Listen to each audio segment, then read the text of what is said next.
never slow up, no I don't take shit. I got no love for the fakeness. If you wanna play tough and wanna hate this, I'll always show up. I don't ever slow up, no I don't take shit. I got no love for the fakeness. If you wanna play tough and wanna hate this, I'll always show up and make a statement. I don't ever slow up.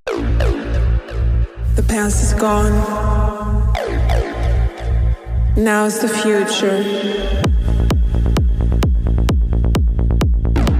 Hello, ladies and gentlemen, and welcome back to another edition of the Weekly Review. My name is Mike Larkin, and by my side, as always, is the dead man of RWT, Raw Wrestling Talk, Paul Morales, and DC, Daniel Crimmins. Gentlemen, we have a lot to talk about this week. It is the week after WrestleMania. We did our special 2 live episodes, which go back and check out on the YouTube channel. We had a lot of fun doing the post-show live for each and every one of you. And now we are back. A lot has happened, and I think the best way to start this off is outside the WWE auspices, but also touch upon Natalya was at Bloodsport. We mentioned that on our last show with Mayu, had a great bout there. Kenzie Page and her got at it, and well, Kenzie Page cut one hell of a promo, and then the announcement that would come after. Let's touch on what Kenzie Page has to say before we even get into all that. Natalya really thinks I wasted my time. She thinks I wasted my time going to Las Vegas. I put my career on the line to go out to one of the biggest events of all of WrestleMania weekend to attack the biggest star. I didn't waste my time, and I'm not wasting my time. I demand respect. I deserve respect. And you won't even acknowledge me, Natty. You won't even acknowledge me. So if you won't give me respect, then I'm going to get it. And I'm going to get it right now.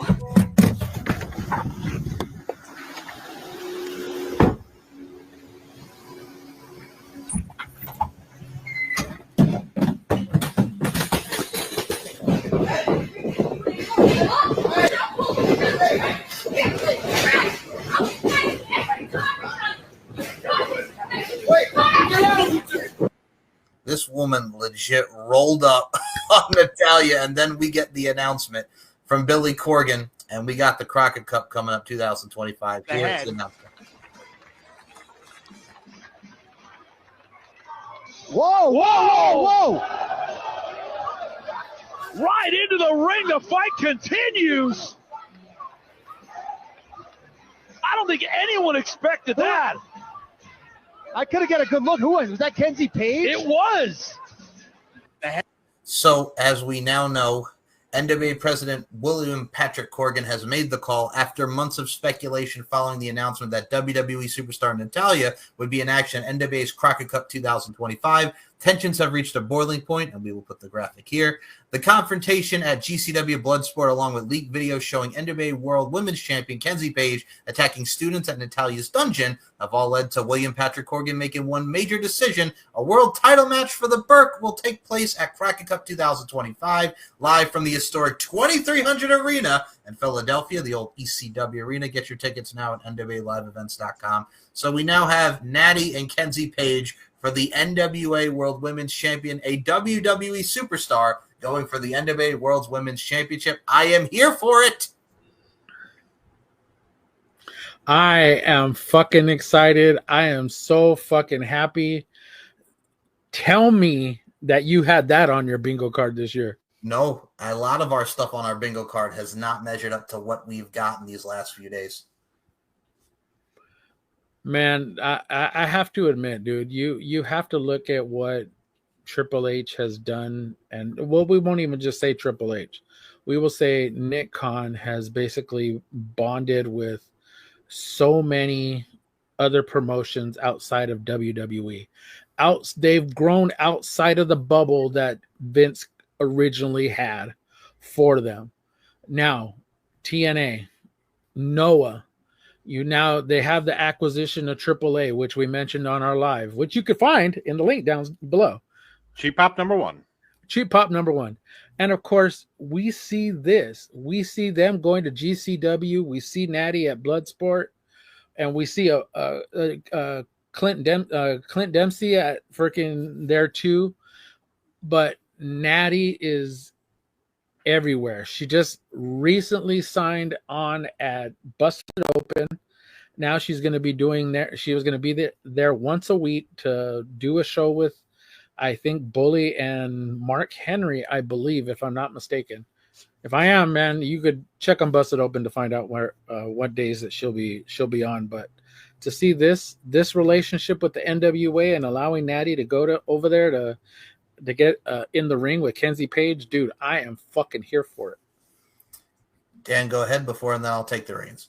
So, to reiterate what Paul said, I really don't think any of us had this on our bingo cards. You know, those of us that remember the Vince era, and to paraphrase Mike's shirt, WCW, if you would have told me, you see, back then, like, the extent we got was Taz winning the ECW championship from Mike Awesome.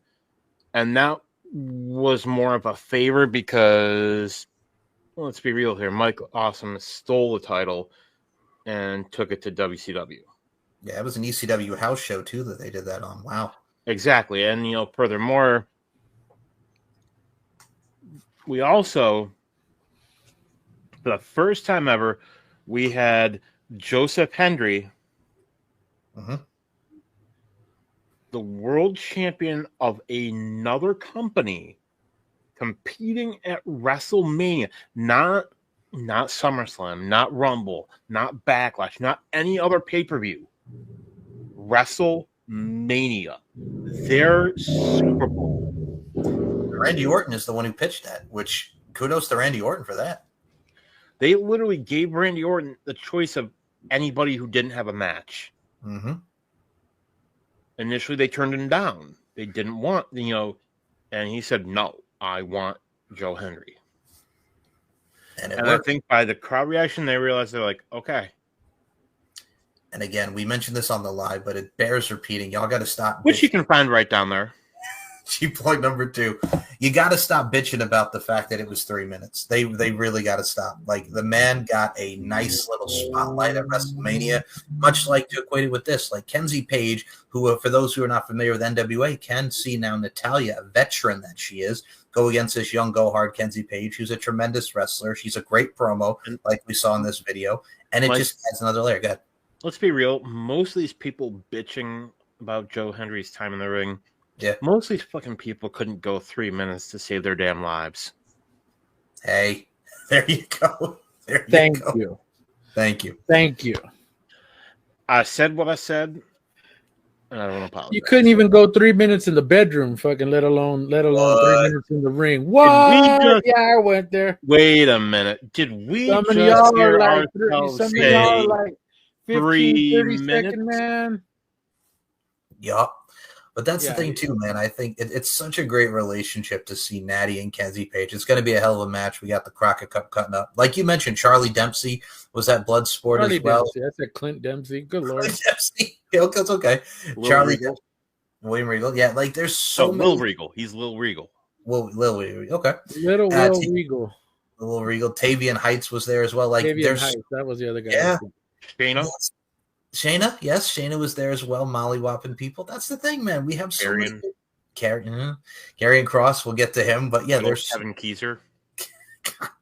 That's the beautiful thing about it. There's so many great relationships within the wrestling atmosphere now, especially in 2025. And speaking of wrestling relationships, we might have to talk about a certain wrestling relationship between good old Triple H and The Rock, because The Rock couldn't show up at WrestleMania, but gosh darn it, he was on the Pat McAfee show, and he had some things to say. These are 2 main clips of what came out of the Pat McAfee show that we're going to play here.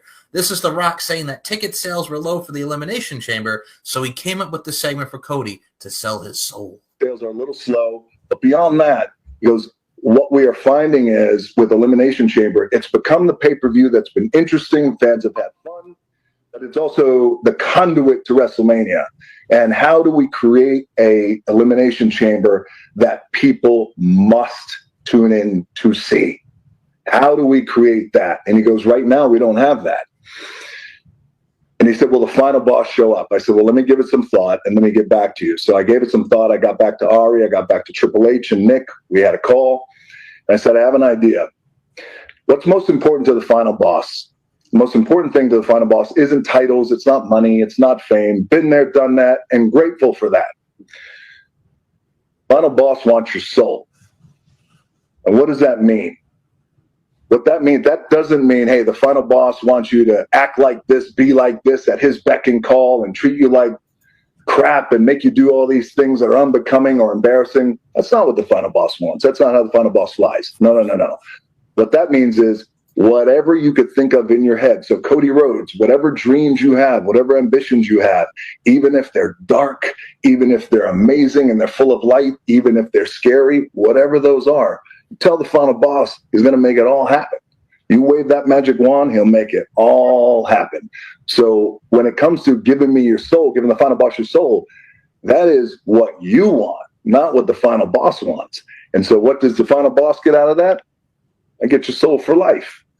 That's what the final boss gets out of that. So now we go into Elimination Chamber with this idea of, will Cody Rhodes sell his soul to the final boss? And my thought at that time, and you and I might have even talked, I know we talked about this, was it was a litmus test to find out, in my opinion, how will fans respond if Cody sold his soul to the final boss?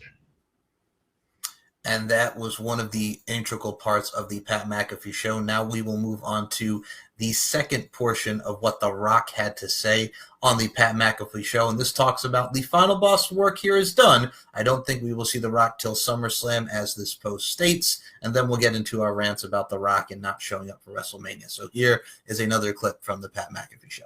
I think the final boss's work is done. We've established it. We just pulled off the greatest angle in the history of professional wrestling, other than Hulk Hogan turning heel. Back in the 90s, I said, this is amazing. We have 6 weeks. Now, let's build. You guys go and crush it. And I'll be right there with you. And I'm always here if you need me. But I think it's best for the final boss not to be involved in that finish. Okay, so he is the major antithesis of that and to what we would get towards WrestleMania. So what we got in the main event was Travis Scott taking a sweet-ass time, going to the ring and taking a crossroads from Cody Rhodes, and then John Cena winning. We needed The Rock. That was the antithesis of this whole thing, not for him to just take a day off and say, hey, John and Cody, you go do your thing. That's why this main event finish felt flat, and we'll get to some of the reactions from it in a second, but I'll start with Dan on this one. I saw you just going, yeah, okay, when he's talking about this is bigger than Hulk Hogan turning heel with the NWO. Daniel, do your thing, and then go ahead, Paul, after Dan's done. For one, it is not bigger than Hulk Hogan. Let's just be real here. Hogan turning heel altered the business. I dare say if Hogan hadn't turned heel, I don't think you would have necessarily had the Attitude Era. At least not to the level that you did. No. You wouldn't have had D-Generation X because you wouldn't have had the NWO. I'm sorry, the initial plan was for Sting to turn. Would not have been as effective. Yeah. I mean, it would have been okay, but... And let's be real here. It was also reported that what Rock wanted was for Cody to turn heel. Cody said no. Triple H said no. So Rock tried again. Nick Khan even said no. Cody is the new Cena. He is their cash cow. They're not going to upset the apple cart with him. So what does Rock do? Like a spoiled man child, decides, I'm just going to stay home. If I can't have my way, I'm not going to cut. I'm not going to go. Yep. So, which, fine. But here's my fucking issue with all this. We got Travis Scott. Fine. Why didn't you have anybody else? This would have been the perfect time to bring out somebody like Solo. Do something with him. Instead, we get him being a cheerleader.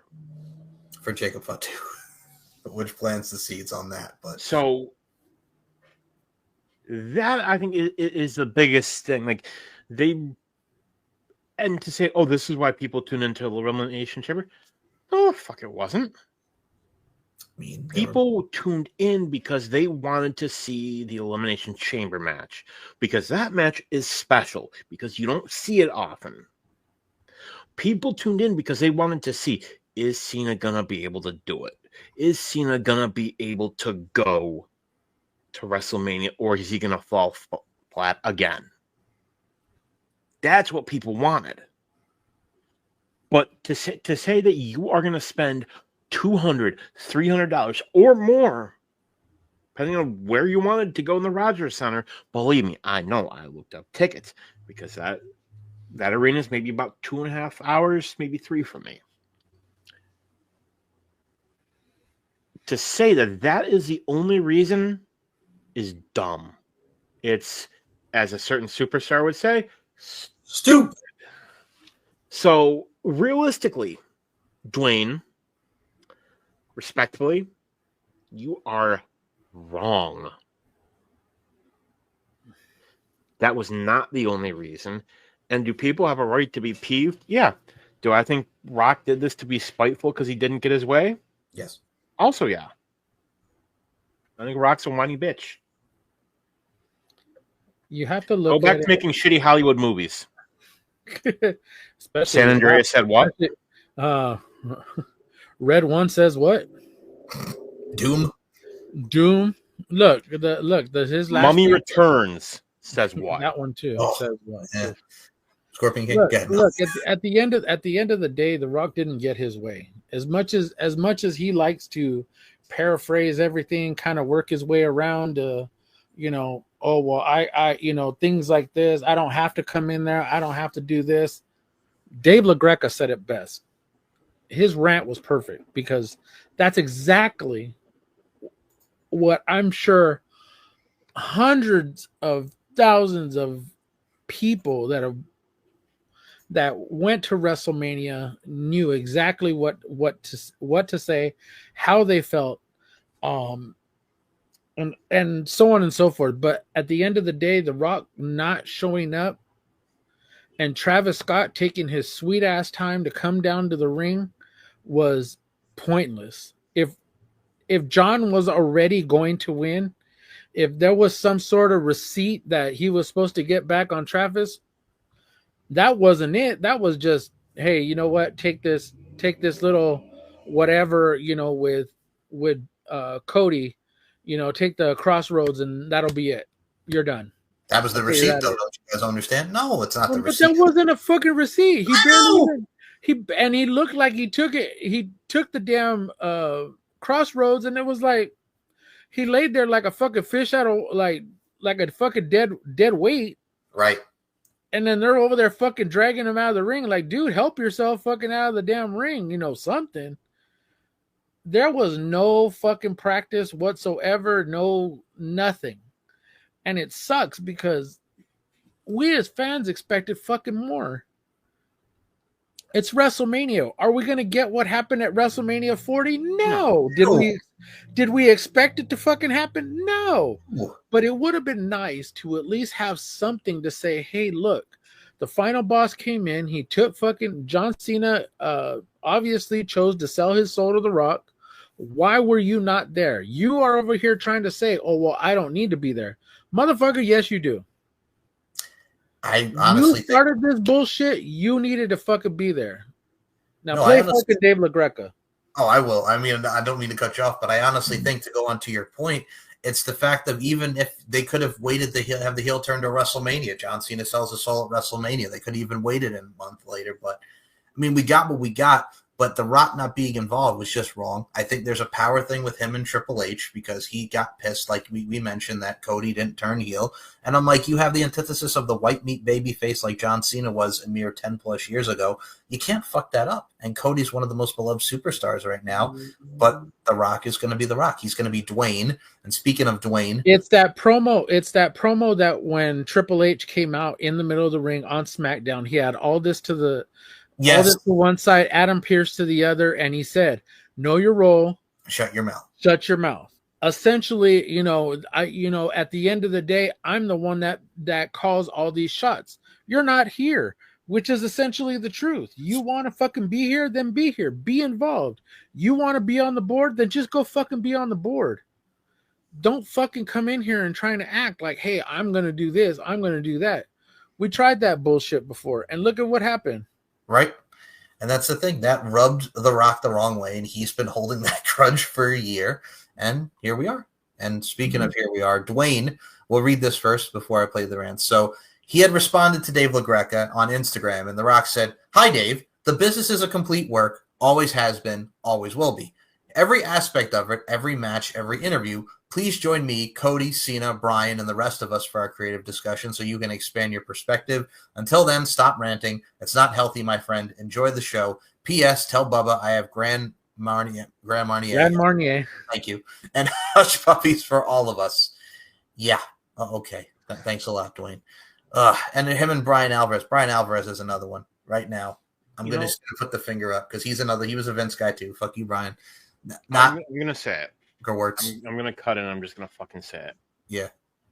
I would not be shocked if Dwayne tries to pull a power play and wants to eventually push Triple H out and put his boy Brian Gewirtz in there. Fucking Brian Gewirtz. And I don't hate Brian, but Brian. Would you be shocked? No, and I don't hate Gewirtz as much as I do, but he's just another one since he's attached to The Rock is the bad part about it. The worst part, I could tell you what the worst part of that move would be, is that he would have so many people that were against him. Yep. Because a lot of those people that are on that roster right now are Triple H guys. Oh, yeah. Are guys that fucking Triple H invested in, including everybody in NXT. Which is what we got a lot of it at WrestleMania, a lot of NXT alumni really showcasing, showing up and showing out. Speaking of showing up and showing out, here's that boy Dave LaGreca ranting about the WrestleMania main event, and then we'll get to his response about what The Rock said on Instagram. Now that everybody's bitching and moaning about the end of WrestleMania 41, The Rock is going to go on Pat McAfee, who has the biggest show in sports talk radio. You're going to go on his show and say, yeah, I would have done it differently. Yeah, I would have adjusted some things. I would have. Nice to hear from you now, pal. It's over. So now that everybody's bitching and complaining, yeah, I would have done it differently. But really, you talk about a Monday morning quarterback. That's a Tuesday morning quarterback. Thanks, pal. Didn't make yourself available. Didn't show up at WrestleMania. But now I'm going to say, yeah, I would have done things differently. You talk about completely throwing Triple H under the bus. That's exactly what The Rock did. You know what you say if you're The Rock? You know what? I thought they did an awesome job. Or you know what? Don't say anything at all. But by saying that, you just threw Triple H under the bus. If you're not going to be there and you didn't take part of it, then you shouldn't say anything about it. Now, if he was part of the creative process and he was there, then he could say, I think we, because he's part of the fucking company. No, but he doesn't mind saying I would have done things differently. I would have adjusted things. He loves saying we when it's successful. But when it's not, he's going to be like, I would have. I. Beautiful. And he has every right to feel that way. And here's what he said after The Rock said what he said about him on Instagram. Professional wrestling. I love professional wrestling because it's unlike any form of entertainment or sport. I'm passionate about it because I dive into it, and it's not about, oh, it's real to me, damn it. But, man, it is. It is. You guys put your bodies on. Every time you step into a wrestling ring, you're putting your health and your body on the line. It's no more real than that. That's as real as it could possibly be. So when you say it's a work, I don't need to be reminded. I know that. I'm trying to fight that off from everybody outside of our circle. I don't need somebody inside the circle who sits at the highest mountain in this business, which is the WWE, to tell me it's not real. I already know that. I know that it's not real. But let me buy into the magic that is professional wrestling. So when you say it's a work and that it's fake, then what are we doing here? Then what are we doing? The reason I rant and rave like I do is because I'm passionate about it. I didn't like what I saw at the end of WrestleMania 41. Just like if my Cowboys lose or my Yankees lose, I'm going to rant and rave about that. Doesn't mean I hate it. It's because I love it. that I get so passionate, I yell and scream about it. Don't tell me it's a work. I don't need you to tell me. That's supposed to be from Dick or Jane down the street that doesn't like professional wrestling. They're the ones that tell me it's a work and that it's fake, not somebody within the business. Believe in the magic. It's the magic that makes people buy a ticket to go see WrestleMania or sit on their ass for 3 hours to watch a Monday Night Raw or SmackDown because it's real to them. They don't need to be reminded that it's fake. So all due respect, Rock, all due respect, Mr. Dwayne Johnson, I appreciate what you done for me and for this business, but what you put in that response I felt was wrong, and it hurt me. It actually, I'm not angry about it. I'm actually hurt and disappointed with the response. What you don't know is Dave, for the last year, actually since before WrestleMania last year, he kept saying, I want to have a sit down. 5 minutes. Give me 5 minutes with The Rock. Give me 5 minutes with Dwayne Johnson. 5 minutes on an interview. I don't care if it's over the phone. I don't care if it's on video chat. I want him on Busted Open because I have questions. I have questions as to how he is working people. I mean, he is part of the business. Yes. He is part of WWE. Yes. He is on the board. Yes. But all he wanted was 5 minutes to ask him specific questions. And this is just pretty much what we as fans are so eloquently stating. We are angry. We are hurt. Because, dude, you don't go out there and say shit like this on TV to try and make us out to be stupid people. Trying to make us look stupid because we love wrestling. Yeah, is it fucking perfect? No. Not by any means, not even close. We know that there can be better storylines. Yes, a lot more people can be involved. Yes, we can go on rant and raves about that all fucking day long. At the end of the day, we watch it for the entertainment factor of it. We watch it, we talk about it, we discuss it. Yeah, there are people who take it far over the edge. There's a line, then they cross the line so far over the fucking line, they can't even see it. The line is a dot to them. But we as fans are, even regular fans who watch the shows weekly, we come on here, we talk about it, we discuss everything. Dan knows. Dan comes on, in our chats and starts bitching and complaining about everything, and I love it. I love it because we're passionate about it. We're passionate about wrestling. We're passionate about what we see. And Dan will reiterate everything that I just said. Absolutely. And my biggest thing, and I remember as a kid, and I'm sure you gentlemen, your fathers probably were the same way. If you are not going to be part of the solution, keep your mouth shut. Mm-hmm. The fact of the matter is, for him to say that on the Pat McAfee show, it was stupid. Like he threw every single person involved in the creative process. Everybody, not just Triple H. Nick Khan, you threw in everybody in the back, everybody in creative, including Triple H, under the bus. Hell, you even threw Cena and Cody under the bus. Because if like I said, you made Travis Scott look like a fucking fool. Well, I mean, he did that on his own. Don't get me wrong. He did write that dumbass song. But imagine had they worked with him. Imagine had they actually said, "Hey, can you take a month out of your schedule? A couple of days out of your week, work on this, work on these moves, work on this moves, and work with him." That last part of WrestleMania probably would have went off a hell of a lot better than what it did. I mean, you had Snooki competed and had a WrestleMania match, went through training for it. Yeah. You had Bad Bunny, who I would say is arguably a bigger superstar than Travis Scott. Well, I have to add to that. Did you see what they're talking about doing? John Cena and Travis Scott against Bad Bunny and Cody Rhodes. I wouldn't mind it. I wouldn't mind it. No, But, you know- give me Damian Priest and fucking Bad Bunny against John Cena and Travis Scott. Hey, And I'll tell you why.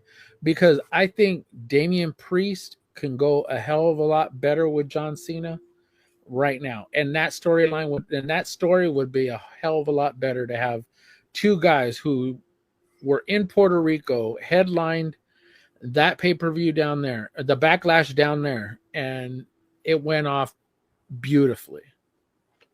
So, to continue the point, if you're not going to be part of the solution, keep your mouth shut and sit on the sidelines like a fan, like us. And my question is, what the hell is The Rock even doing to help out? You know, you had John Cena, who, honestly, I'll say it, his movies are better than The Rock's right now. Who he could figure out a way to make it work. And Rock's done what? Y'all remember the last time The Rock even had a great movie? It's been a while. It's been a while. And So I mean, why aren't you there? What are you even doing to help out the company? just bringing the spotlight on himself. It's one of those things where it's selfish mindset, it's selfish reasons, and just bitterness to the fact that Cody didn't turn heel and the fact that he didn't get his way. And now we're throwing a pity party. And for him, and he said the same shit last year, that, you know, he was the one who, you know, they were all set to do Rock and Roman, and he said to pivot to, you know, back to, I'm going to call bullshit on that. I think he didn't like the fact that he was getting booed. And it's like, oh, I guess we got to go this way. He couldn't take the fact that he was getting booed because he's the people's champion. You don't boo The Rock. You don't boo The Rock. Yeah, but we at the end of the day already know when Roman Reigns should have turned. We know the day that he should have turned. 2015. In the ring with Dwayne Johnson, and the moment that they were booing him, that's when Roman Reigns should have turned. But it was Vince, and we understand what Vince wanted, and we all saw it, and it didn't make Roman Reigns any better. It didn't make him more of a star. I could tell you what made him a star. Literally, the last 5 years in front of that camera is what made him the star that he is today. Not the previous 7 years. The last 5 years is what made him the star that he is. I mean, you could also had him turn after he beat The Undertaker in 2017 that this is my yard now. They could have done it then. That match should have never happened. I know. That's a match that never should have happened. Both guys, both Taker and Roman, have said that they're not happy with it. Yeah, I and would then tell you Taker wasn't single- even in shape. Taker was already sick. He was already hurt. He was just battling through whatever he was battling through. He knew he Because had the company needed him.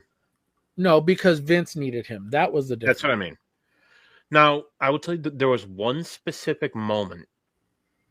You know, you said when I will tell you the exact moment that Roman turned and it worked, that he went to a whole nother level, and it wasn't even in the ring. Backstage, Friday Night SmackDown, when Roman said, I will show up, I will wreck everyone, and I will leave. Camera pans out. You see Heyman sitting, and he says, and that is not a prediction. That is a spoiler. Absolutely. That moment right there was the moment that Roman went from here to here. That's what you need. At the end of the day, look, we can pinpoint when the hell Roman Reigns and whatnot, but Dave LaGreca, pretty much that first rant that he went on was what everybody felt. Yeah. And I felt every damn word that when I was listening to it. And as soon as he went off, I knew that's exactly how I felt. I think we all did. I think for me, I even said it with you guys. I said it even on our live last time. We needed more oomph. Travis Scott was not it. Travis Scott, yeah, it's cool that he got his ass whooped, but we needed The Rock. We needed something. We needed more bells and whistles to really push this main event. You know what it is? Okay. Remember being a kid and you go to McDonald's, you order a Happy Meal, and you're expecting one specific toy? Yeah. or you're you get looking for that one specific toy. Exactly. You already know of all the 5 toys that are in that they're selling, or 6. You know which one you want. You know which one in particular that you want, and you don't get it. You're like, oh. Exactly. Like, that's what you want. And you know what? I'm just looking at this chuckle fuck's face. The guy who's salty because WWE brought him back and it just didn't work out. So we're going to move over to 2 other reactions. And here's the first one from former WWE superstar Jonathan Coachman. He did an emergency WrestleMania take. I, like so many other, blown away by the finish last night, investing time and money the fans deserve. For a full breakdown, check out the Coach and Bro show on demand and let me know if you agree with me below. Bruh. Hey guys, what's good? It's your boy, the Coach. Emergency take time. We just got done doing the Coach and Bro show, me and Vince Russo, who himself wrote multiple WrestleManias. And I encourage you to go watch it on our BTT YouTube page, because what I'm seeing, and I normally never read the dirt sheets, I never read fan reaction because they're just that fans. I was a part of 16 WrestleManias, and I've never seen, and I don't care what they have coming down the road, I've never seen a worse decision than what we saw last night. And they involve people that I've got a great deal of respect for. John Cena, I really, really respect him. But to do what they did, to spend the entire week taking everybody's last dollar, to then say 124,000 people, all the positivity. You had people that were upset they weren't a part of it. You had 14 matches. It was 6 or 7 hours every single night. And then you end it with that. It's supposed to be the best finish, period. And you have The Rock, who I adore, I love. And he started the entire storyline at Chamber. And he doesn't show up. It tells me there's something much bigger going on here. Because Rock is a pro. And for Rock to not show up and not even tweet. His last tweet was 3 days ago. 3 days ago. To not even tweet, and he's on the board of directors. To not even tweet, and he's a part of this company and just got $30 million several months ago. It tells me there's something going on. There is creative control, that there's being a tug of war. And I'm sorry, last night the fans were the big losers, as whoever is fighting over here. So I'm anxious to see how they move forward. Today, they tried to put lipstick on a pig, and they were all on the Pat McAfee show, and they tried to overlook the obvious ending that nobody got with Cole, with Cena, and with Paul Heyman. Tonight's a big night, but I don't know if they can go back and fix what they let happen last night. It simply might be too late. Now, will they ever admit it? No, but it will come to fruition down the road. But I want to know what you guys think. Was that the worst ending in the history of all WrestleManias? I don't think that's hype. I think it's fair. Absolutely fair. The last 2 words I will say, Travis Scott. That is Cena's legacy with number 17. That's all I need to say. All righty, and that was what Coach had to say about the decision at WrestleMania. Look, I can even say this. No, this was not one of the worst moments of wrestling. Triple H and Randy Orton from WrestleMania 25. We mentioned Roman and Taker, but then again, that match should have never happened.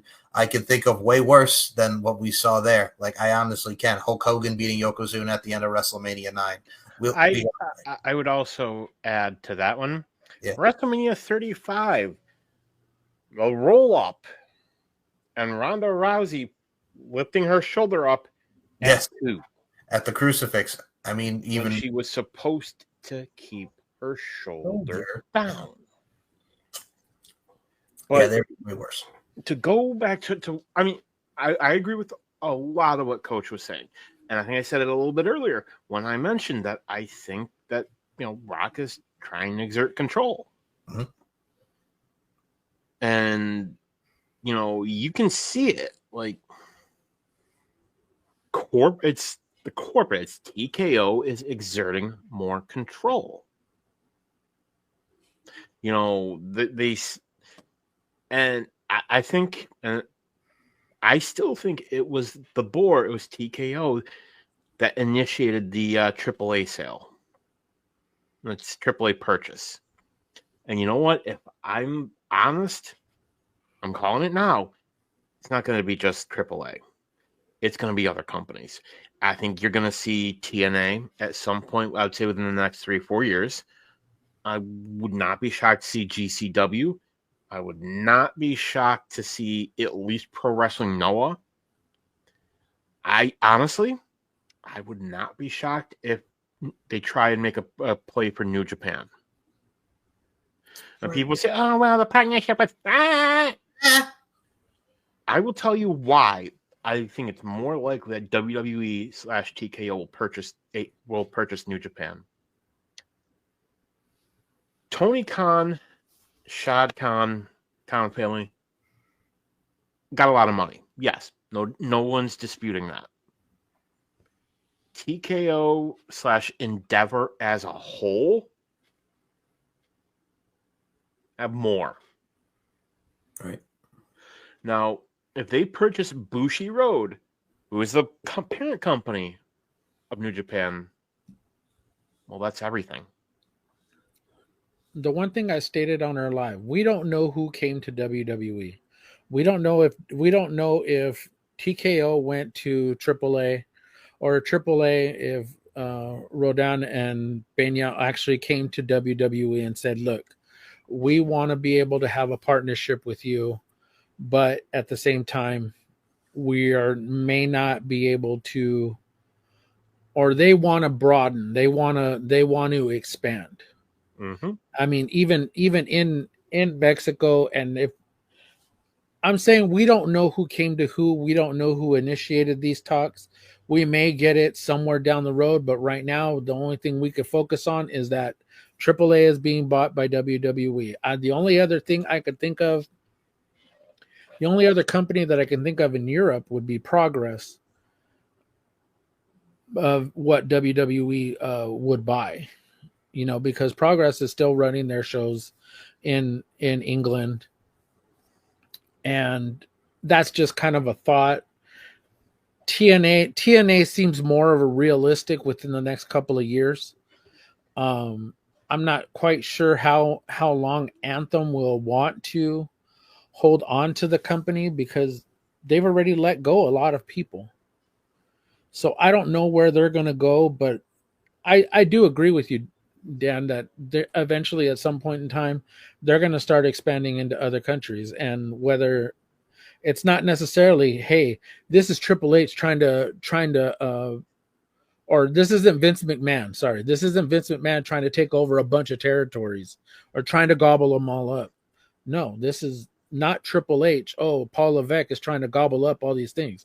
No, this is TKO. Exactly. It's Ari Emanuel. It's the rest of the board.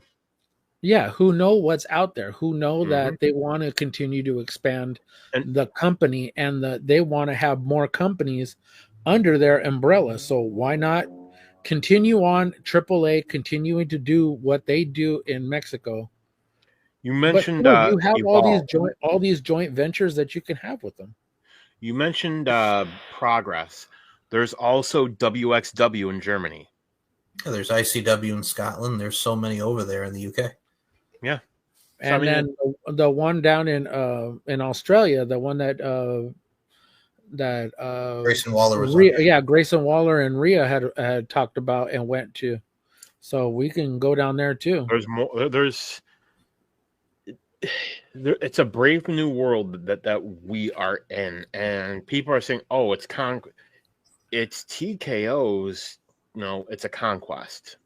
I mean, if you complete the whole NXT Mexico, they've been talking for years, since NXT UK happened, NXT Mexico, NXT Japan.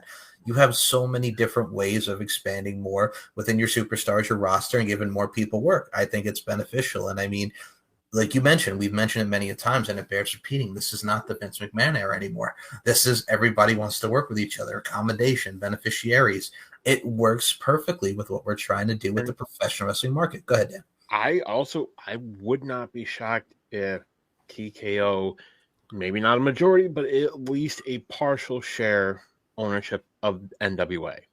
Oh yeah, with what we're doing now with Natalya, Kenzie Page, I can see more of the NWA. And I think people say, well, they're just going to buy and shut down. NWA is one brand I don't think they will, for one reason.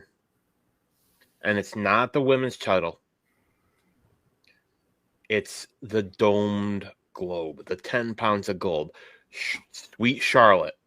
It's the NWA World's Heavyweight title. It's what that title represents to wrestling. And it's not just to WWE, it's every company. It's what that title means to pro wrestling. It's over 100 years of that the company has been around. I mean, you're talking literally the first company in professional wrestling. So we know what the National Wrestling Alliance brings to the table. And Billy Corgan paid pennies on the dollar for the company because they weren't in existence. So and nobody wanted it. And nobody wanted it. So Billy Corgan can continue to run it. And it's not like, hey, during the pandemic that he didn't try to expand it. It wasn't like, hey, we were just stagnant. We didn't do nothing. No, Billy Corgan still ran shows, and this was his own fucking money that he was using. Yeah, he was still going out on tour with Smashing Pumpkins, but that's his money. He is the one that's paying for all those people, to be there, and paid for the facility that they're in, that they run their shows through. Their weekly show, their weekly NWA Power shows. That was his money. And he still rocked it during COVID. We mentioned that many a times. And I mean, it's a great thing for him, especially because, AEW did great when they had before Camille signed. And again, no Camille. Before and Nick Aldis was one of the longest running NWA champions in the modern era. And Nick Aldis didn't go to AEW. He went to WWE. And I mean, there's so many things that they can do with that brand, man. Just as an aside, it always gets tossed around, dream matches. Think Ric Flair in the 80s versus Nick Aldis. Tell me that wouldn't have been insane. Oh, that would have been fire. I think that would have been along the levels of Funk versus Flair, of Steamboat versus Flair. Dusty Rhodes versus Flair. Harley Race versus Flair. Harley Race versus Dusty Rhodes. I mean, we could sit here and talk about all the amazing talent that that came out of the NWA back in the day. So, I mean, Nick Aldis, I know he was Magnus in TNA, but what he did as the NWA champion for the 1,300 days that he was champion, did an amazing job because he went out and wrestled whoever, wherever, and whenever. He even went over to New Japan to go wrestle with that title. So yeah, and they built story with him and Cody. They built story with him and Trevor Murdoch. Like there was a lot of stuff that they did, and Matt Cardona, like a lot of people, and Matt Cardona too. So at least you can't say like, hey, he didn't go out and defend that title. He made the NWA title mean something again. Not like Tyrus. Oh God.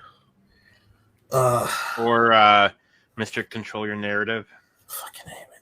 Or who's it? Who has it? Who's it now? It's the former Bram, right? Oh, Thomas Latimer. Yeah. Oh, yeah, Thomas Latimer. But I like him though. I like Bram. I think he's a really talented wrestler. But the former Mr. Charlotte Flair. Yes. No, well. Okay, so anyway, back on subject of what we were talking about. I'm sorry, we got a little off. Okay, we got on. I'll pay you. Oh, we're gonna go to Bro next because we mentioned Coach's reaction. This is the final reaction for that. Vince Russo said we just watched the worst finish in wrestling history. Triple H shit the bed from this post. Here is 52 seconds of Vince Russo reacting to the main event of WrestleMania. We're sorry. Bro, I'm keeping it on, bro. Oh my God, bro. You have got to be kidding me, bro. You have got to be kidding me, bro. Holy crap. Oh my God, bro. Wow. Wow. Holy shit, bro. That's the Booker of the Year, bro. That's the Booker of the Year. Wow. Wow. Man, bro. Get on. I'm waiting, bro. I mean, if I hear him say "bro" one more goddamn fucking bro, Mike, I can hop on a plane and be down to South Carolina in like a couple of hours. well, first of all, we're both Long Islanders, so I'm sorry. I'm for everybody from Long Island, but yeah, but yeah, It'll take me a little bit longer to get to you. But no, I mean, we all don't say bro on Long Island, but yeah, no, we don't. We don't. It's a stereotype, people. It's a stereotype, people. But no, that's the thing too. It's like I get what he's saying because he's not wrong. We were everybody. We were very passionate about that. But bro, this is the book of the. All right, Triple H's booking compared to Tony Khan's booking. It's not even fucking close. This was just a case you could debate it. I mean, you could sit here and debate it and say, but at the end of the day, he took his reaction immediately after that the main event. Yeah, I get it. I get where he was going. Yeah, but now that you've had a couple of days, now that you see the coach's reaction. Yeah, you see what happened with Dwayne. You see what he said on Pat McAfee show. You see, it's a lot more than just Triple H. Triple H. Yeah, you know it. I know it, and all of us know it. Also, with Triple H, he even said in his Hall of Fame speech, like, I'm not going to do everything perfect, but I'm going to do my best to entertain the fans and the audience. And that probably was a prequel to telling us that something was coming up. And even though we didn't know it all, right, at that moment, we kind of already know that it was something more than just what he said. Right. You know, I do think that there is a bigger story here, whether that be on TV or behind the scenes. There's something coming here. You know, to borrow the phrase, a storm is coming. Thank now, you, James Ariel. I'm going to tell you why I don't take a word of Russo's, anything he says seriously. This is a guy. And of course, I'm going to rant. This is going to be worse than my Tony Khan rant on the TSK Boys Review AEW Dynasty. Cheap Pop number 3.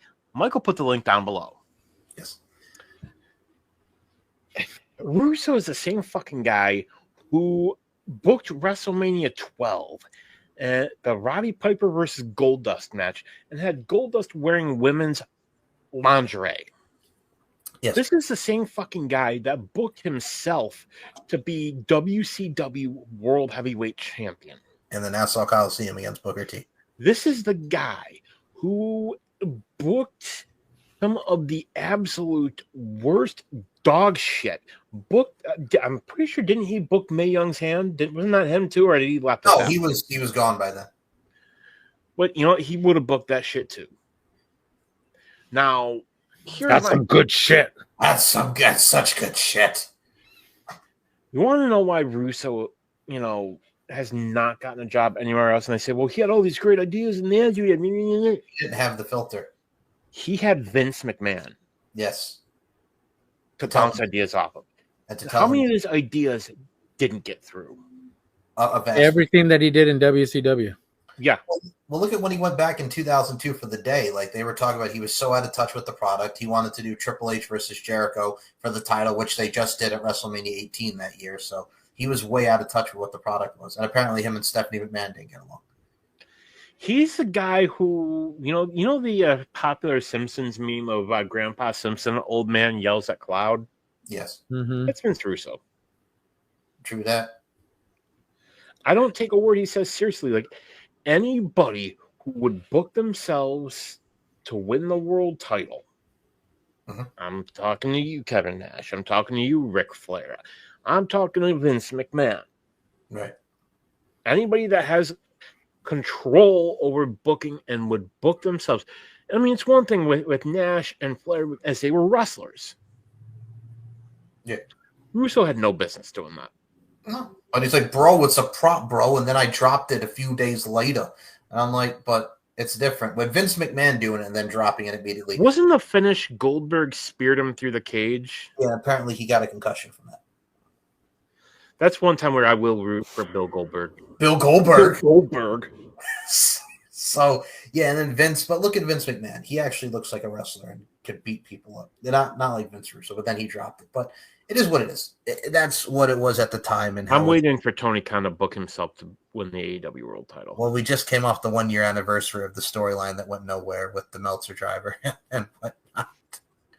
Speaking of Meltzer, here's the last thing from WrestleMania that everybody's talking about. So Meltzer did his stars for WrestleMania, but this was the one that really stuck out for everybody. Tiffany Stratton versus Charlotte Flair at WrestleMania 41 night, 1.75 or 1.75 stars, whoever it is. No. Like that match was not a 0.75 or whatever the hell he wants to call it. No. Absolutely not. Do they stiff each other? Yes. Did they work their butts off? Yes. Did the right person go over? Yes. So I don't think it was that. I think he's out of his fucking mind. I like Seth Rollins saying that this guy over here with his bogus ass star rating. Yes. You know, I don't understand it. I don't know why people rely on him, of all people, to tell us as fans what is good. Right. It should be us as fans.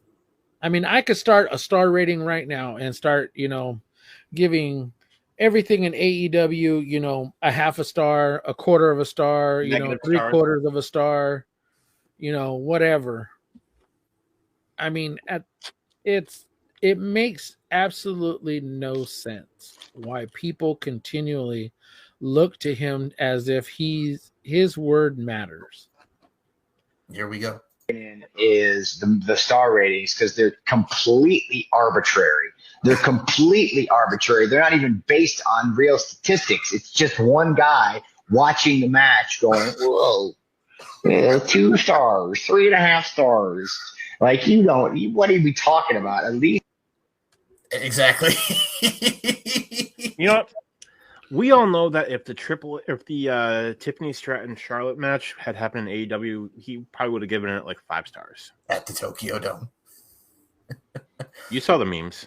I've seen it. So here is the other thing out of AEW. We'll do AEW first, and then we'll get to the main stuff here. Mariah May reportedly told AEW close to AEW Revolution that she didn't want to sign a new deal with the company. There's reportedly been talks with WWE about her joining the company and getting a big chunk of money here. I mean, the Hollywood ending, if that's the way to go out, what a way to go out with what we saw at AEW Revolution. So, I mean, Mariah May goes there. If there's a possibility of Evolution 2, her and NXT, I'm here for it. But, I mean, I know her girl Mina Shirakawa is going to AEW, so we shall see, but I think more than likely we might see a Mariah May in the WWE. I need her and Stephanie Becerra for her reasons. Yeah, reasons. But if you haven't watched Stardom, you would have already seen that. How good she is, or even Marigold, you would have seen it. But what's beautiful about it is that they could put on a fucking match. And they have before. So to see it in WWE probably would be fucking amazing. And that would be a whole lot of dairy air being shown. And I'm fine with it. I'm fine with it. This is my personal commentary. I apologize to anybody if they are offended, but I am not using any foul language. I am saying that they are 2 beautiful women that are talented as all fucking hell, and they could bring the fucking house down. Agreed. And speaking of bringing the house down, Stephanie Becerra, oh god, broke the internet. Here we go. Oh, good lord! Damn straight. Everybody's gonna be like, yeah, she's a beautiful woman, but she can also wrestle and kick butt. It has nothing to do with the fact and that she'll whoop your asses either way. I mean, you guys could bitch and complain all you want, but one, that's a beautiful fucking woman, and 2, she'll whoop your ass. And if she does what she does in the ring, where Booker's and she's with it, where Booker has a cornea. And has an aneurysm. I don't know, whichever one first. Yeah. And he's over here breaking the internet freaking with everything that Stephanie Vaquer does, but man.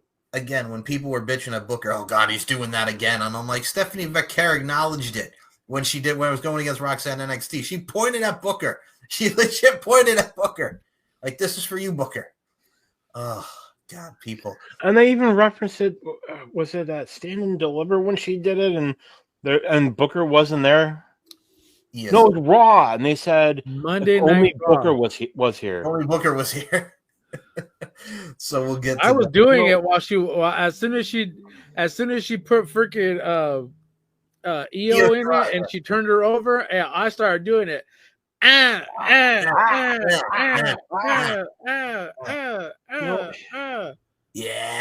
There is at the end, such an amazing crop of female wrestlers in WWE right now, and Stephanie has gotten over so well so quickly. She knows, because there is something the best women's and wrestlers in she's WWE organically gotten Exactly. over. Let's forget that what she posts, what she does in that ring, and how she gets connected with the crowd in NXT. She organically got over. I mean, that grin, the smile to the crowd, just and she's unique. There's no one like her. You know what? I'm gonna buy some horns and I'm gonna wear them on on our thing. Lord, okay, if you buy those horns, I will wear them next time. Do it just because. Her and Julia, man, like that's gonna be something a lot of people want to see with Julia as the heel, like we got in Japan. There's so many ways that we could go with this, and I think the way we'll go with this next year, before we get to the main stuff from WWE, AEW drew one of its second lowest ratings with 521,000 coming off of their show. We beat Nitro! And the main thing from this week that I took away, besides the fact that it looks like we're going to get an Anarchy in the arena with the Young Bucks and the Death Riders against Swerve, Kenny Omega, and all these other people, like, whatever, man. Like, I don't care. And I'm sure we're going to get Samoa Joe and Powerhouse Hobbs and the rest of the ops as well with who is it, Samoa Joe, Shibata, and Powerhouse Hobbs. I'm like, whatever with it. I'm kind of over the Death Rider storyline, as we all are. But one of the continuities that got me, that made me just go, ugh. So FTR comes out. And like 3 months ago, Ricky Morton, he's my idol.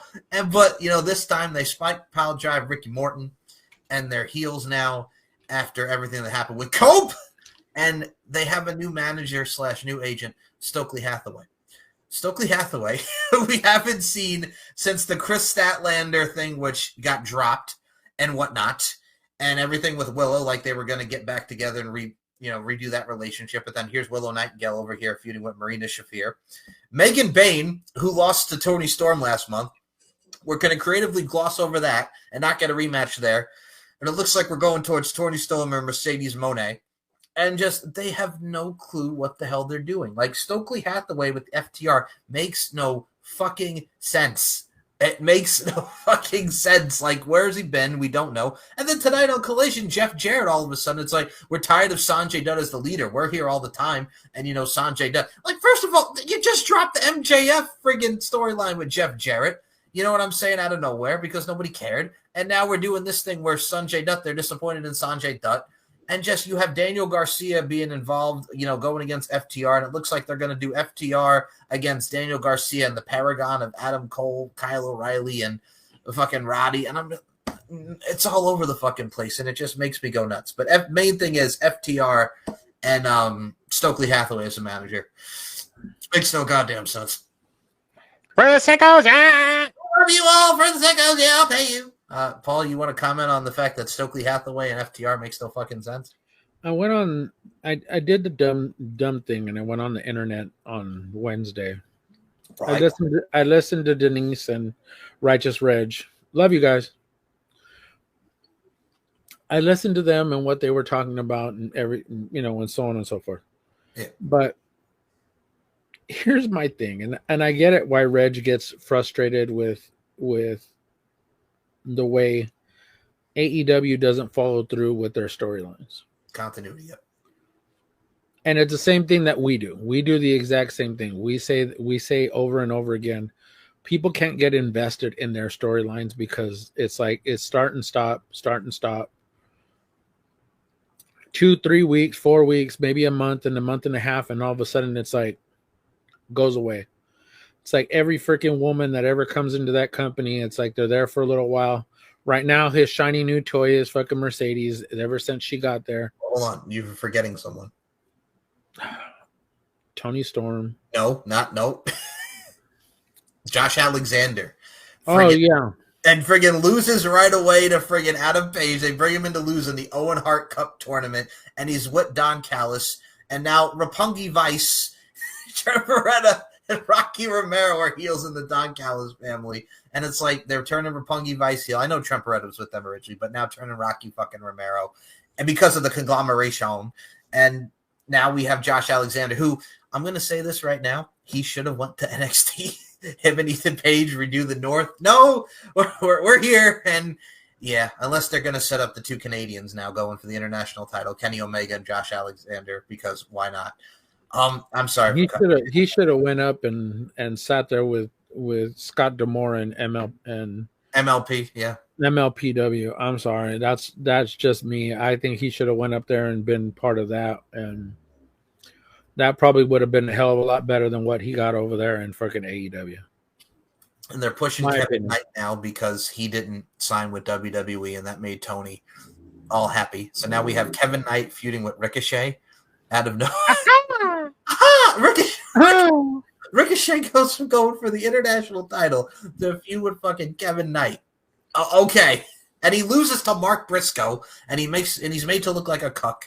And just, it makes no fucking sense. Kevin, because they're flippy. It's flippy, flippity-doo-dah, zippity-yay. We're going to have the flips. And I think they're both athletic sons of guns, but absolutely. Who cares? They're probably going to create a fucking title for them, too.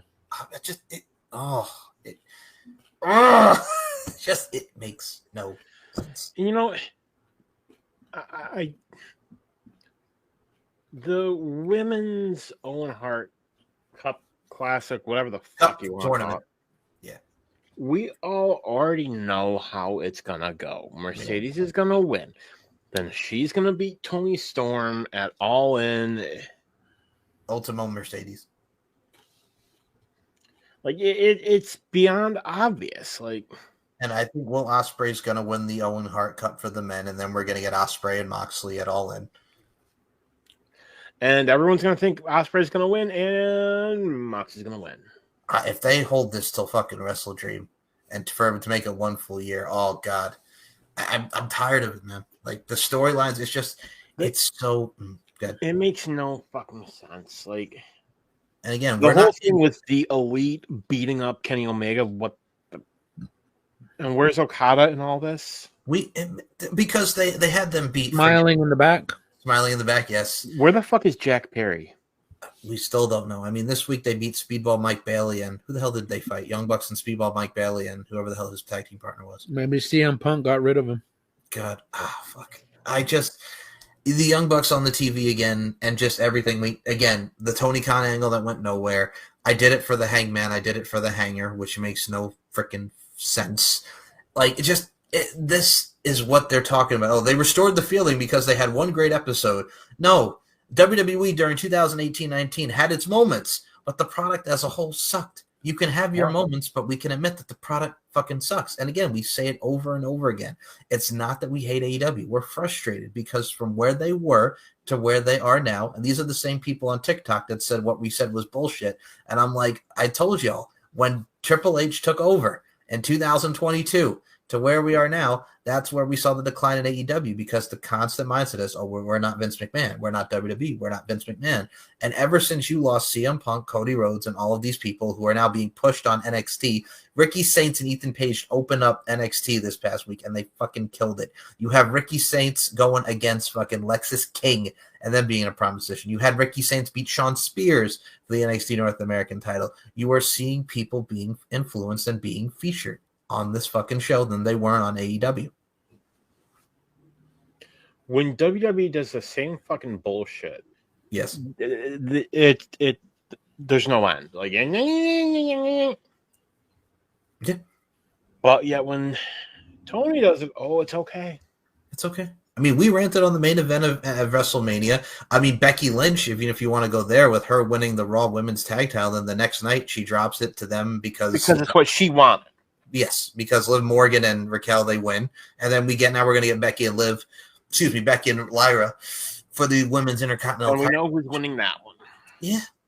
And I mean, it's going to, because I keep saying Liv. Lyra is the one who beat her for the NXT Women's Championship. So, I mean, it is what it is. I don't hate it, but I mean, what was the point of them winning then at WrestleMania? I get she gets the revenge on Liv, but still, it was a forced heel run. And now Bayley is the one who got taken out of that. So are we going to get Bayley gets taken out and Becky's the one who took her out, and then we get Bayley as the face against Becky the heel? Is Becky going to join up with Seth, Braun, and Paul? Like, there's so many different directions you can go, but the point being is, folks, AEW does it, it's great. WWE does everything, it's bad. What gets me is people look at what Raw did with Seth, Braun, and Paul, and they're like, it's a Don Callis family. I saw that. The Dangerous Alliance. Do your research, people. You know, you have, you know, your little cell phones. Go to Google, type in Paul Heyman Dangerous Alliance. YouTube. Mike has a YouTube. That's where you'll see all our smiling faces. You should be subscribed to Mike's YouTube channel, Cheap Pop 4. And it's the Dangerous Alliance. It's the updated version of the Dangerous Alliance. Mixed with Evolution.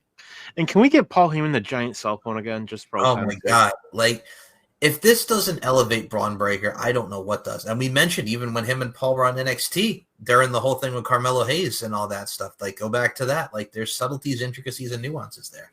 So, I mean, that was our little AEW rant. We'll go into Raw now. Your thoughts? Braun Breaker. AEW continually does the exact same bullshit over and over again. Why does MJF look like a fucking moron? Well, because he wants to join the Hurt City. We heard. No. Go back. Yeah. MJF used to be a badass on the damn mic. Yes. He would roast people like nobody's business. He would talk all kinds of shit in the damn ring. Why is he basically minimalized to doing what he's doing with the Hurt Syndicate? I get it. You want to have some little sort of comedy act. You look at what he did with Adam Cole. Yeah, that was good. What happened after that was like, it was a good feud. Adam Cole got hurt, unfortunately. Then it was like you had nothing for MJF. And why was that? Because Tony didn't know how to pivot on the fly. He didn't know how to bring somebody else in to be like, he could have just as easily used Roddy as a pivot because, again, Roddy was aligned with Adam Cole. He could have easily just moved that way and pivoted towards him. And that could have evolved everything that MJF was. And he could have continued being that badass asshole that he is. What we're getting now is pretty much a crop of shit. And that's not, and I love MJF. I really, really do. I really, really wish he would be able to do something more with. Why is he not in the world title picture? Why? It makes no fucking sense. You want me to say it? Shall I say it? Yeah, go ahead, man. I'll fucking tell you why. Okay. Because Tony had no real fucking plan for MJF when he resigned. All he wanted was to make sure that he didn't go to WWE. That much has been painfully obvious. You know, here's what you do. You have Mox beat everybody, and then they need that one person. So how do you try and restore the honor to AEW? By making a deal with the devil. Vince Russo? Yeah. I mean, to go on to Dan's point, so yeah. You end up having MJF feud with Mox, and I've said this multiple times right here on this show. You can go back, check it out. Previous episodes on my YouTube channel, Cheap Pop number 5. I'm trying to get to 10 before you're at. So, I have said it. You both are my witnesses. Yes. You have MJF ultimately beat Mox. Why? Who ended Mox's last world title run? MJF. Bingo. Tony was so worried that MJF was going to go to WWE, he gave him whatever he wanted. Well, that's my thing, is because I'm like, unless this goes to where it's MJF and Bobby Lashley, or it winds up we're going to get another Pinnacle thing like we did 4 years ago, and I don't want to see that to go against the Hurt Syndicate. They have no clue. And I mean, it's a good thing that Chris Jericho has taken some time off, because I know what we're going to get at All In is him and Big Bill when that comes together, and that's going to do nothing for Big Bill. But just, ugh. It's so bad. It's so bad. And both about they tell the stories. I'm like, yeah, they tell bad ones. They tell bad ones. They tell it for the Techos. Do it for the Techos, and I love you all. Oh, God. So we mentioned Braun Breaker and that how propels him. And I'm really looking forward to Roman and Punk against Seth and Braun Breaker. But we mentioned her earlier. Io Sky against Stephanie Vaquer. The pop she got when she came out, because none of us were expecting that. And that flipping match was awesome. Oh, yeah. It was so good. Oh, and then Julia Roxanne. Oof. What we got between Io and Stephanie was a clinic. Yes. It was literally what all of us wanted from what we all know that these two can do. But they never got to meet over in Stardom. You know, they never got to meet over there because Io was already in WWE by the time Stephanie had gotten over there. But here's the thing, is that we got it on Monday night, and those two went out balls to the wall and kicked each other's ass. What was the blessing is that both of them were saved. Why? Because Roxanne came in against Stephanie Vaquer and interfered. Julia came in, and of course we got Rhea that came out, which is fine. I that still continues to. I know it irks a lot of people, but at the end of the day, Bianca's over on SmackDown. Rhea's still on Raw, and yes, they can flip back and forth. Yes, I all know all this because they're apparently draft picks. Brand supremacy really doesn't reign in WWE. Obviously, when you get John Cena, which is the WWE undisputed champion on Raw, and he's supposed to be the champion on SmackDown. Whatever. But my thing is that it protected them both. Stephanie didn't lose, Io didn't lose, you know, because they're both champions. It's a champion versus champion match. And we got an excellent clinic between the two women, and they went out and entertained us all. And I thought it was great, amazing way to start off a new season in WWE. And you got Rusev, Machka, for taking out the New Day and the Alpha Academy. And Rusev looked happy. He looked in great shape.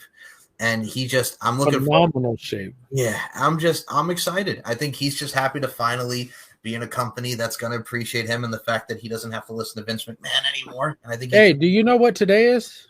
Rusev Day. Rusev Day. It's Rusev Day. And the fact you know what tomorrow is? Rusev Day. Rusev Day. I think you could tell, like, the moment that he came out, there was a brief moment, like I think he was so touched that people remembered who he was. Yeah. Because there were no vignettes for him. No, and he got his name back too, which is a plus. I wouldn't have minded him coming back as Miro. I wouldn't. I think what they would have done. I think what they've done with Shawn Spears, you know, coming back, you know, as him. I know that they changed Ricky Starks to Ricky Saints. I know that Ethan Page came back as his ring name, as his name. So, you know, Jordan Grace still kept hers. You know, that hasn't changed. I still would have loved to have had him coming back as Miro, because that would have been a rub in the face and fucking to Tony Khan too. But they also how many Tony fumble chants did we get the past week? Oh, with Miro, we're gonna get Aleister Black, dude. with Miro, friggin' Ricky Saints, friggin' Ethan Page, just We got it on Friday. Yes, we did. Yes, we did. We got it on Friday. That's the thing too, man. It's like you have Rusev, aka Miro, but he's back as this badass. You're intrigued to see what he wants to do next, and you open up the doors for many, many feuds, and to see Rusev as this monster. How the hell did CJ get a legacy fucking contract? I don't know how she got a Legends deal. That still made me laugh. I don't know how That's the thing that got me. I'm just like, so she gets to come back on a Legends deal, but you're not going to give her one as a wrestler, which is fine. I don't mind, whatever. I just thought it was kind of funny to bring that up, but anyways, continue. No, you're fine. I mean, with NXT, we got Stephanie Vaquer and we mentioned Roxanne Perez. We did get a return on NXT. We did get Noam Dar winning the Heritage Cup, which congratulations to Noam Dar. But the Hold on. Whatever. You skipped over something so profound that happened on Raw. What I missed? Somebody took an RKO from out of nowhere. All right. Okay. We could talk about John Cena coming out into the ring, 17-time world champion, came out there and started talking all his smack. And then all of a sudden, you just see him, I'm going to leave here the last real world champion. And who you all of a sudden see the head pop up from behind him? Nothing but Randall Orton. Shit! RKO. And the fact that, I remember hearing it, was like, did he? And I watched it, and I was like, yeah, he said it. But that's my thing. Like, they focus more into SmackDown. Shit. They focus more into SmackDown with it too, and the exchange where he's like, "How dare you talk to me after we've been through all of this?" And I'm like, Randy, you try to blow him up. You kicked his father, butt his father in the head. Like, you've done all these heinous things to John Cena, and Pretty the fact sure you also RKO'd his father too. he did RKO his father. And the fact he's done all these heinous things, and Randy Orton of all people is the voice of reason here. And like, it's so interesting to see him as the baby face and Cena as the heel. And he told John to grow up because he has kids. Now maybe you should He told him to go home and to go have babies. He told him to go have a family. And real classy. That 6-year-old just gave me the finger. Real classy. Yeah. Oh, it's I was talking to a buddy of mine, and I said, I don't know how we got on this timeline, but we have John Cena, the ultimate white meat babyface. Yes. Is the villain. Yes. And the ultimate bad guy, Randy Orton, is the good guy. Yes. And this just feels wrong. You felt like you just went into the alternate universe for fucking wrestling. And this is literally where you're at, because I had to explain that to somebody. I literally had to explain that to my father. And he goes, wait a second. So now John Cena is the heel. And I said, yeah, bad guy. Yeah. And Randy Orton is now not the heel, but now, or he's not the bad guy, but now he's the good guy. And I said, yeah. He goes, this doesn't make any sense. I said, but it made sense. I said, when you theoretically look at it, it is the multiverse. It is the essential role reversal in every fucking movie that you ever see. Sometimes you can see the villain all of a sudden turn into the good guy. This is literally what it is, and the bad guy turned into a good guy, vice versa. I'm excited for Backlash, and I mean, I remember the first time they went one-on-one on pay-per-view. I was at SummerSlam 07 when that happened. Like, the crowd, even though Randy was the heel, they were chanting for him. They wanted to see him punt John Cena. Their feud with 2009, with the many pay-per-views that they had, Breaking Point, the Hell in the Cell, and so many I Quit matches. I think the last time they actually wrestled on SmackDown was 2017, Cena and Luke Harper against Randy Orton and Bray Wyatt. So, I mean, 8 years later. And I mean, I enjoyed the whole segment, guys. I think the nostalgia is there, but also at the same time too, you know, they're going to kill it, and it's in Randy's hometown. And to me, Randy's promo on SmackDown, the emotion when he says, you know, Cody Rhodes' theme song starts with wrestling has more than one royal family. Mm-hmm. He mentioned himself, his family, his grandfather, his father, and hearing that, and it's like he's that reluctant hero, you know, and you can tell that Randy, and not Randy Orton, the character, we're talking about Randall K. Orton, the man, is having the time of his life. And he is also a third-generation athlete. Yes. I mean, he put out the tweet as he was going RKO Cena. Hello, old friend. You can tell he's just loving it. Oh, he is enjoying the hell out of this. And if you want to see anybody else go on a rant, you should listen to that guy on the very end with our friends, Mr. Robert Davis and Nicola McDonald, the Demonists, on Deep in the Heart of Wrestling. Of course, you can find the link below. Cheap Pop number 6. Yeah. Okay. All right. It's over on his YouTube channel also. So Cheap Pop number 7. Cheap Pop number 7. God.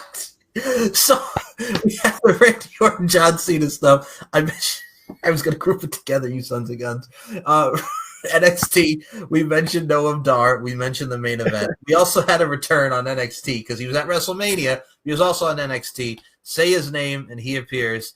Joe Hendry came out during Trick Williams and Obafemi's face-to-face, and I'm going to tell you right now, have Ethan Page win the TNA title tomorrow. Have Joe Hendry win the NXT title from Obafemi. I'd be here for it. And you know, if you want to see more in-depth talk about John Cena, you can check out Mike and I's show, Uncaged, where we discussed John Cena on Mike's YouTube channel, Cheap Pop number 8. You're determined, aren't you? You're determined. Damn right I am. We're gonna get there. We're gonna get there. So and if you really, really want to see that guy on that and do some really, really awesome promos, you should go follow the Max Wrestling Podcast over on this YouTube channel. And of course, you can follow him on his Cheap Pop number 9, which will be in the link below. So Mike, you got to get 10, by the way. Paul and me, we've been carrying this. You got to get a cheap pop in at some point. You got to get a cheap pop in there, man. Step it up. So if you want to hear me talk about beautiful ladies, much like the Stephanie Vaqueras and the Mariah Mays throughout the show, you can check out the Beautiful Ladies of Lingerie Fighting Championships podcast on LFCfights.com and my YouTube channel, Cheap Pop number 10.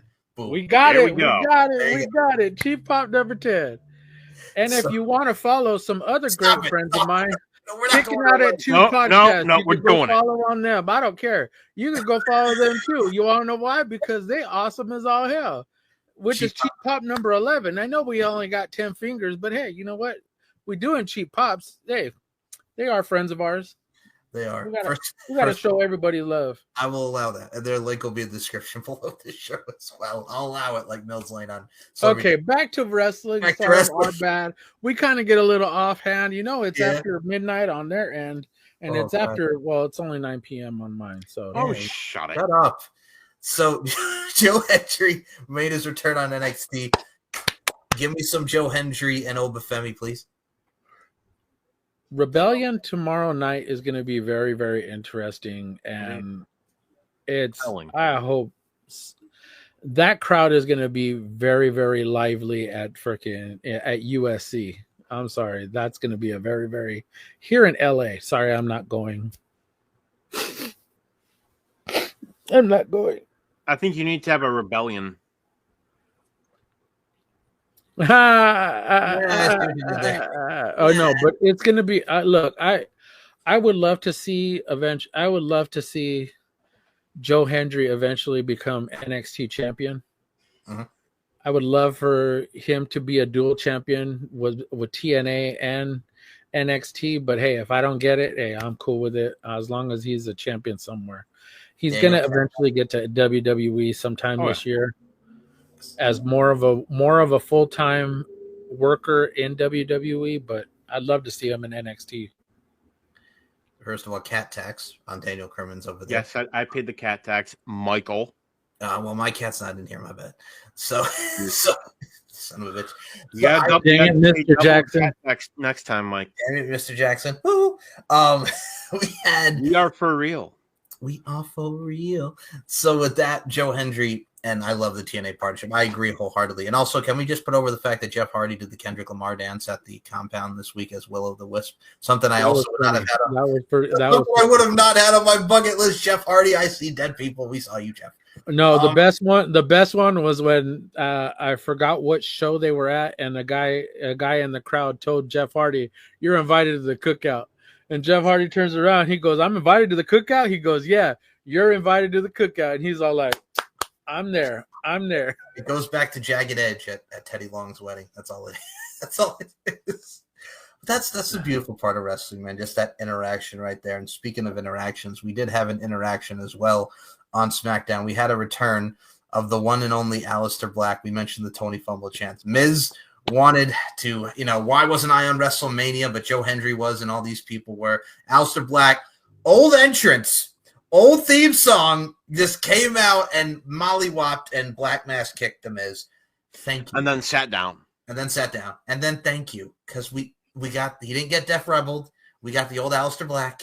All is right with the world. Dude, that was sick. I mean, as soon as you saw the lights dim and then you see the candles, oh my God, I couldn't believe that they did his old theme, dude. And then you just see him rise up. And it was that pop was fucking amazing. Love seeing Aleister Black back in WWE. And can we just say how awesome he still kept the eye? Kayfabe is not dead from 5 years ago. Yes. Kayfabe is not dead. He is going to come back for his revenge. That's the thing, man. Like, that popped me. I also did enjoy the fact that we did get, let's just talk about it, man. That fucking TLC match. The fact that was not, I understand you have to save some stuff for after WrestleMania, but can we swap out the New Day and the Viking Raid and the War Raiders, against that TLC match? That TLC match was incredible. The prosthetic leg, the spear through the table, the skull and bones through the ladder, the white noise through the ladder, the frog splash through the ladder. Those guys are going to be in pain, but it was worth it. That fucking match was awesome.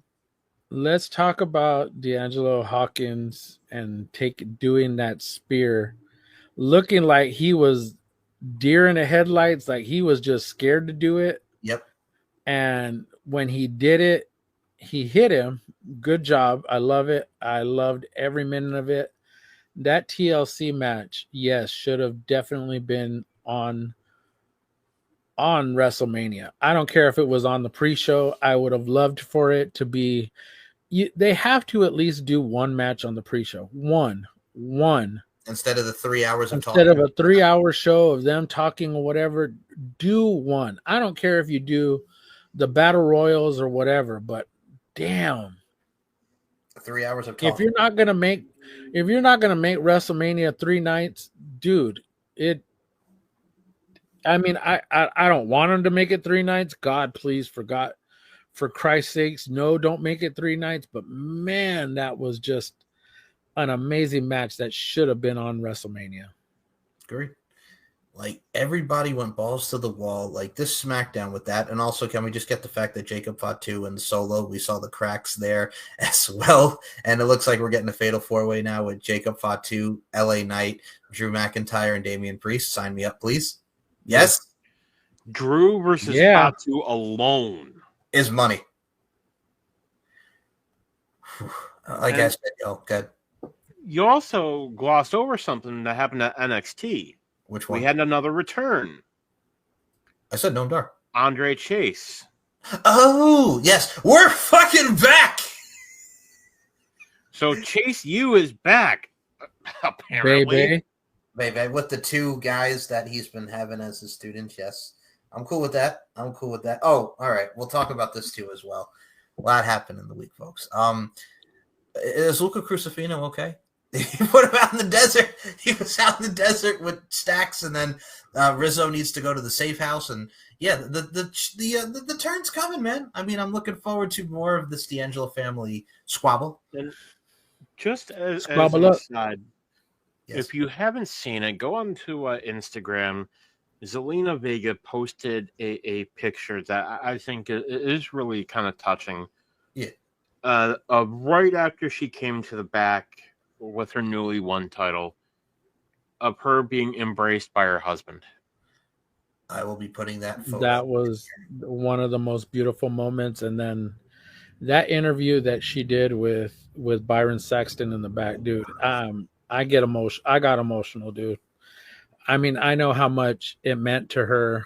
Yeah, I really wish things like that. Yeah, I really wish would have been at WrestleMania, because you can imagine that pop that would have happened inside Allegiant Stadium for her winning that title. And it could have been as long as the match was that she had on SmackDown last night. It could have been just as long. It didn't need to go over. It could have just did the same time limit and same thing happened. But man, that pop would have been so huge. Oh yeah. For me, what I really did enjoy, and it just says a testament of what we really get to see from every single body. I mean, Zelina Vega has been working her butt off since the NXT days with Andrade. I mean, Queen Zelina is the queen of the ring. Zelina Vega and what's-her-face, Carmella were the women's tag champs. Like, we have so many people that she's worked with, and she's been a company woman for many years. The story with her father with 9/11, rightfully so, after all these years that she's been with WWE, then come back to WWE. It was time, and this was the right call on their side for her to win the title. Absolutely. And people say, well, why did they do that to Chelsea Green? Money in the Bank is coming up. You think Chelsea Green really gives a damn? Yeah, and if Chelsea Green is the person to get that Money in the Bank, oh Lord, help us. Oh, Lord help us, because then we're gonna get and her Secret Service. The Secret protecting her briefcase. The Secret Service, get it right. Yeah, her Secret Service are going to be protecting that briefcase. Whew. I mean, I look at it like this, man. Like, first of all, the fact that she demanded a recount was hilarious. Just going out. That backstage going back there, and that was hilarious. God damn it, Chelsea. She is one of the greatest characters. This version of Chelsea Green is by far one of the greatest. And I love the crazy girl that was in TNA, but man, this one is just wonderfully done, and she is killing it. And give her the world title already. Her interviews are great. There was one, I think, was with Chris Van Vliet, where she talks about, or he says, you had that match with Penta, any chance of doing that again? And she says, I saw him backstage, and he goes, you, me, again? And she just says, I'm good. No.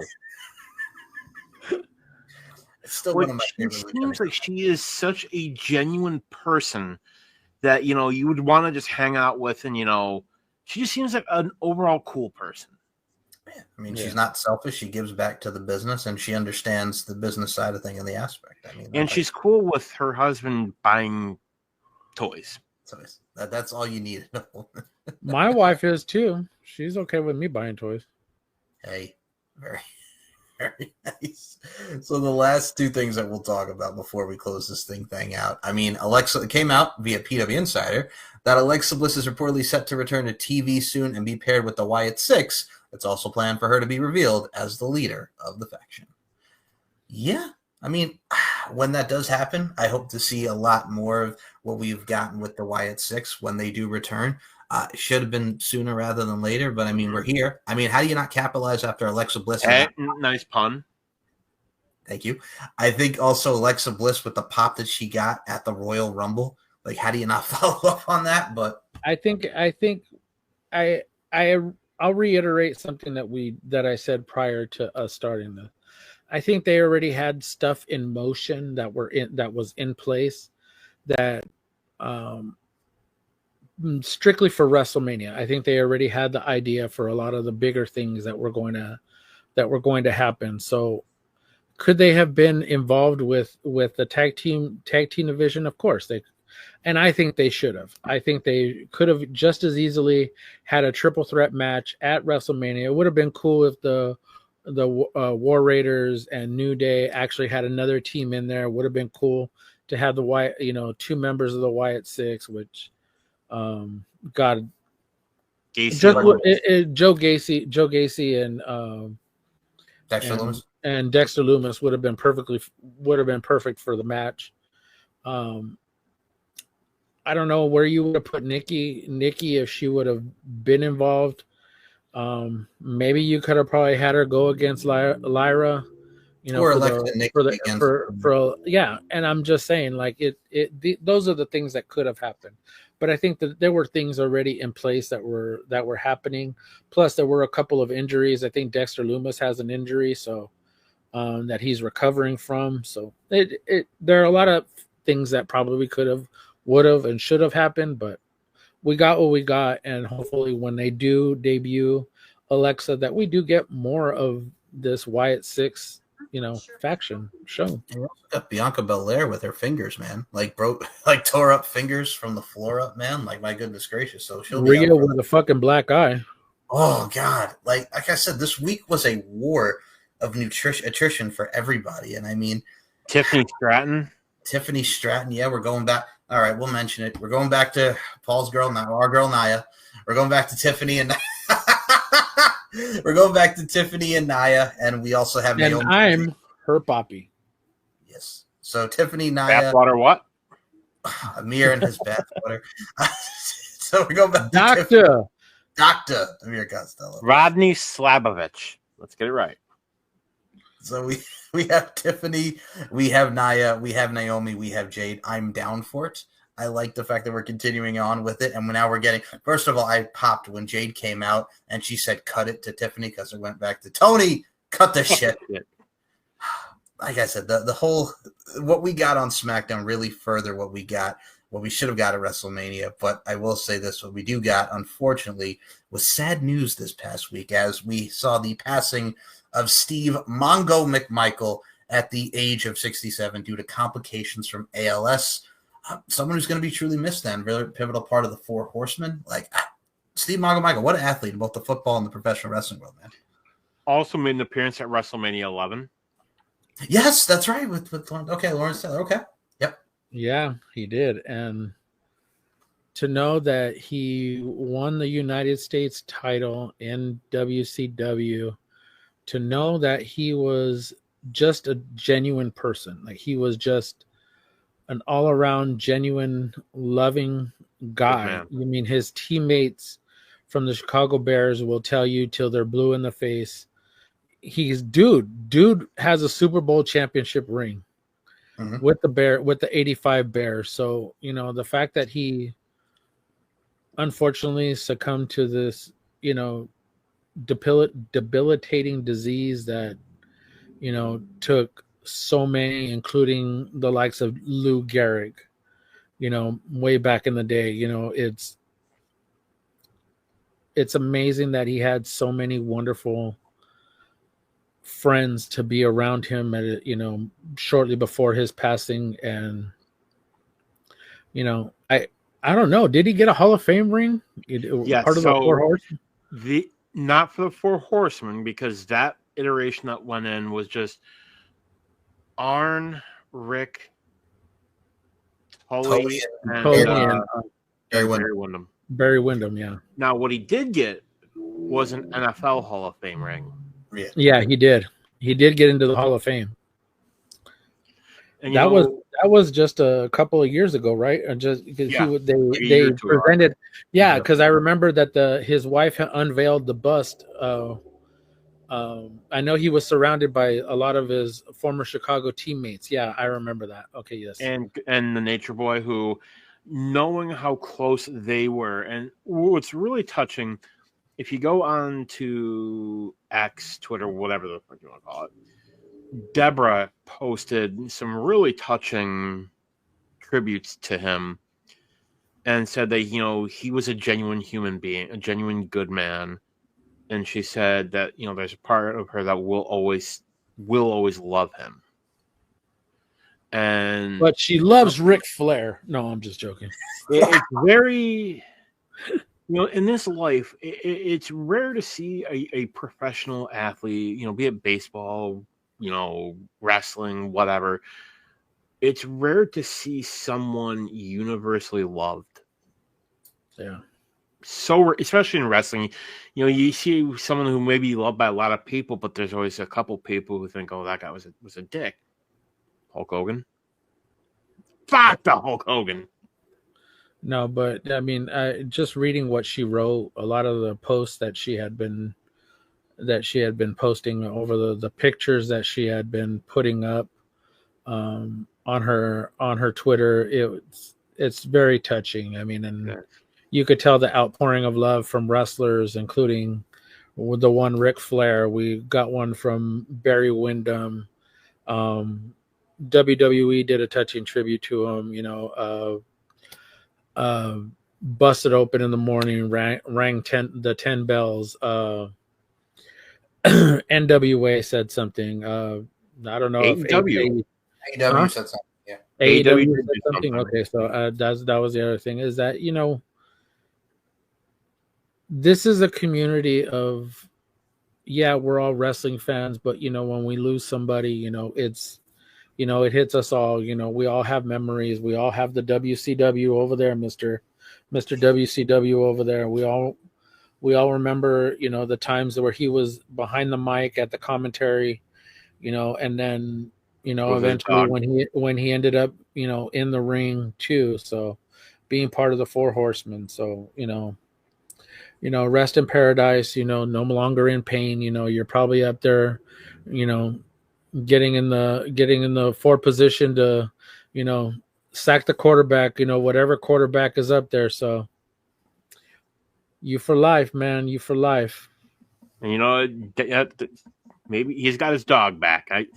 I constantly remember, Nitro and, his little chihuahua that he always had dressed up. Yeah. That was one of those things too, and it's just great to see, The one thing that people can take comfort in knowing is that his pain and his suffering is over. His soul, whatever you want to call it, is at peace.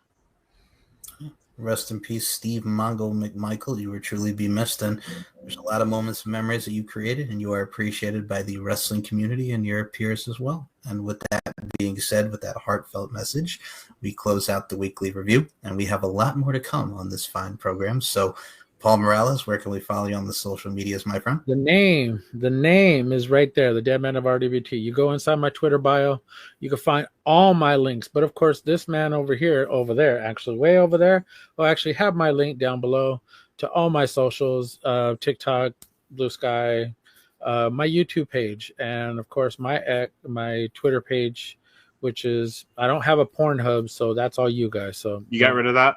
Yeah, I had to get rid of that, man, because I had too many subscribers, too many stalkers out there. You know what I'm saying? But anyways, Mr. Daniel Crimmins, my brother from another mother, where can we find you? Recorded the new version of the Pundit today. That should be dropping. I'm gonna say probably tomorrow. New format changed. Going to be changing quite a bit. And as far as where you can find me, Michael put the descriptions down below. You can also see me on Kicking It with the boys in the TSK. We recorded WrestleMania review this past week. That should be coming soon. For more on that, you can check out our YouTube page, which is coming along very shortly. You can also see me from Max Wrestling. Links down below. All the great shows that I take part in, especially my show with Mike, Uncaged, where we recently did the Women's Revolution and Evolution, as we have the rumors of Evolution 2. Cheap Pop number 12.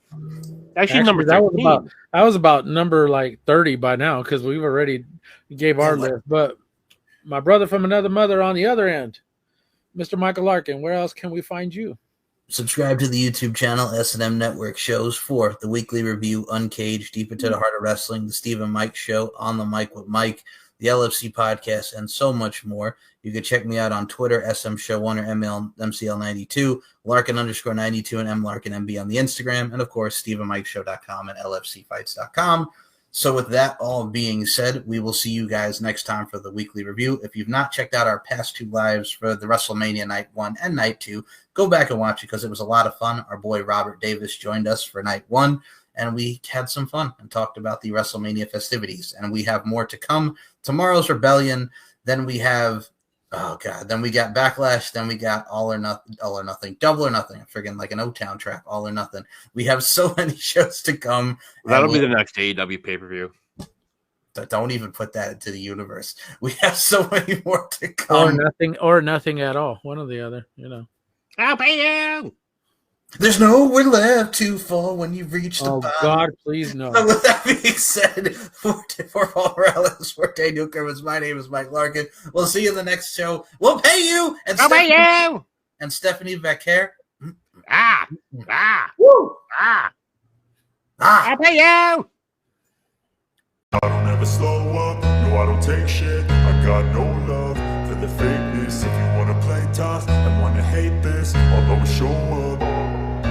I don't ever slow up, no I don't take shit. I got no love for the fakeness. If you wanna play tough and wanna hate this, I'll always show up and make a statement. I don't ever slow. The past is gone. Now's the future.